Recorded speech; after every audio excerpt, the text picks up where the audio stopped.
So in our first example here, we see a parabola as our graph, which tells us that our parent function f of x equals x squared. Now it's helpful perhaps to have a sketch or at least a little bit of information about our parent graph. So we've got x squared is going to have a vertex at the origin. We're going to go to the left and right 1 and up 1. We're going to go to the left and right 2 and up 4, to the left and right 3 and up 9. So that would be the sketch of our parent graph. And now we want to see how it has been transformed to generate the graph we see in front of us. So first of all, we clearly have some translations. The vertex of our graph is moved from the origin to, if we count over 1, 2, 3, 4, 5. So our vertex here is at 5, negative 8. So that means our translations are to the right 5 and then down 8. Now for dilations. So this graph looks to be going up faster than our regular graph. And indeed we can confirm that by counting from the vertex here. Normally we should be going to the left and right 1 and up 1, but we can see here that we're going to the left and right 1 but up 2. We're going up twice as fast as we normally would. We could also try to interpret this as a horizontal dilation, but in the last example I had said don't do that, treat things vertical as much as possible. So I'm going to say that we're dilated in y by a factor of 2. And then we have no reflection. The graph is still opening upwards, so we have no reflection of any type. So now we're ready to write our function. So our function g of x, I'm again going to start by writing it in terms of x and then go back to that generic form of writing it in terms of f of x. So g of x, we have that dilation in y by a factor of 2. So I'm going to have a 2 out front.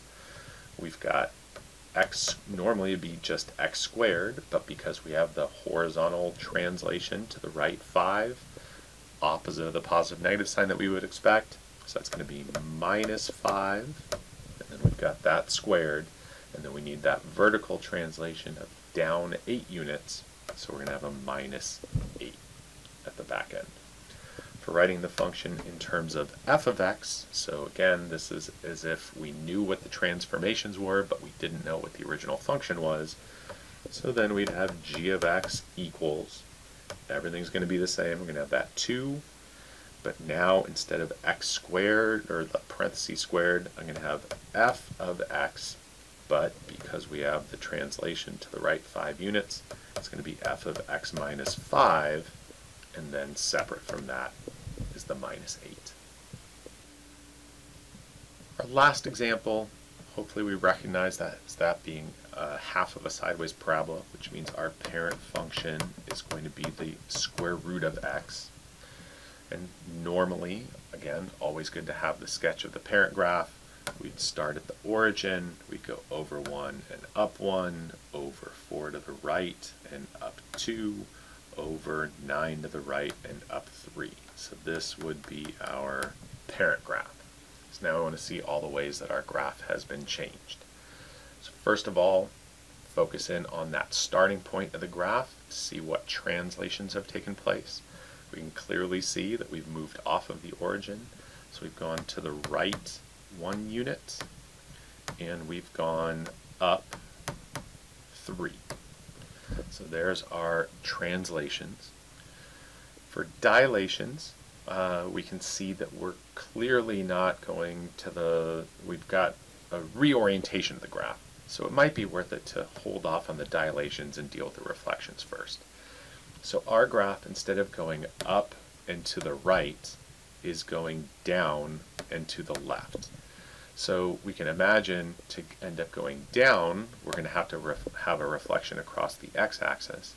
And then if we want to go to the left instead of to the right, we're going to need to have a reflection across the y-axis.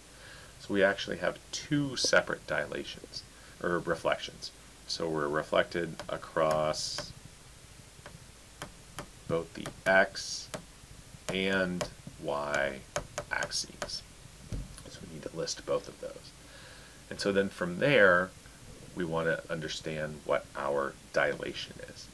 So normally, with these reflections factored in, we would go to the left one and then down one. We should be here. But instead, we're going to the left one and we're going down 3.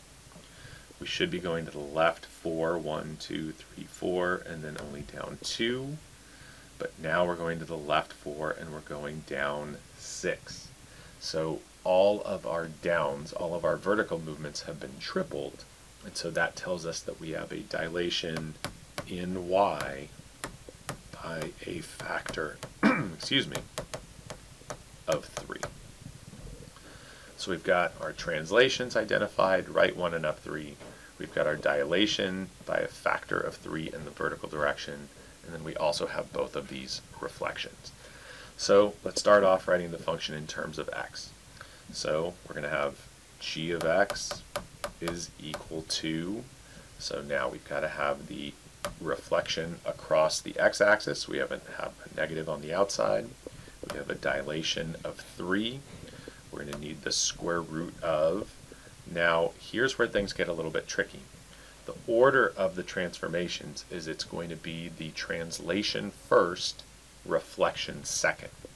So inside a set of parentheses, I'm going to have this x minus 1, the minus 1 being to move the graph to the right one, and then I'm going to affect it with the reflection in the y-axis with a negative on the outside of a set of parentheses in there. If we didn't do that, we would catch this mistake by testing a point. This is a tricky element of reflections in the x direction, or in the y-axis. But finally, after I've taken care of that, I also need to have my vertical translation of up 3 units, so plus 3. If we have any doubts as to whether or not we're correct, test a point. So our location here is 1, 3. So if I plug that in, if I plug in 1 for x, 1 minus 1, 0, square root of 0, 0, 0 times negative 3 is 0, 0 plus 3 gives me an output of 3. Finally, we need to write our function in terms of f of x. So I've got g of x, and hopefully we're starting to be familiar with this. So we're going to have this negative 3 is the same. Now instead of a square root, I'm going to have f of, and then inside of the parentheses, I need everything that's underneath the square root symbol. So negative x minus 1, and then finally the plus 3 on the outside.